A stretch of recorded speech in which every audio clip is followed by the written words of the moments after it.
Hi, my name is David Francis. I'm here to show you my recipe for choriqueso. It's chorizo in cheese. I add a few little things and I think you'll enjoy it very much. Today I'm using Jimenez pork chorizo Especial. What I like to do with bulk chorizo is I like to put it in a cold pan, then turn it on pretty hot to kind of get some browning on the outside. Okay, as you can see, it's all, I did about half of it because I want to save some for breakfast burritos. And so we're just going to do this like I normally would a big batch. Turn this on, turn it on power mode, full blast. So now it's getting a little dark. I'm going to go ahead and smash this to cook it through. And once it's at over 165 degrees, I'm going to take it out of here and let it drain for a minute so I can cook the veggies in the chorizo fat. Beautiful grease in the bottom.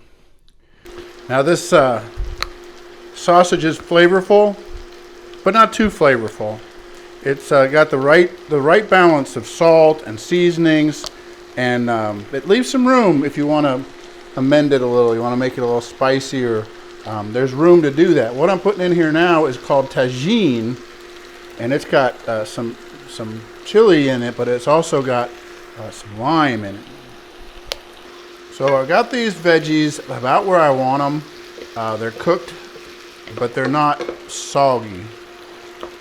We add back our chorizo, which is amazing. Apparently, from my extensive research at HEB, choriqueso cannot be made without Oaxaca cheese. So I got Hill Country Fair Oaxaca cheese already grated, and in there goes about a little less than a pound. And here we have my version of choriqueso. It's cheesy, it's flavorful, it's got that beautiful Jimenez chorizo sausage in it. Oh, there's nothing wrong with that. It's the perfect consistency to put on a tortilla like this. Oh, the Oaxaca cheese is smooth. It carries the flavor of the chorizo really well. The peppers, onions, and tomatoes are just wonderful. Jimenez chorizo. I like it.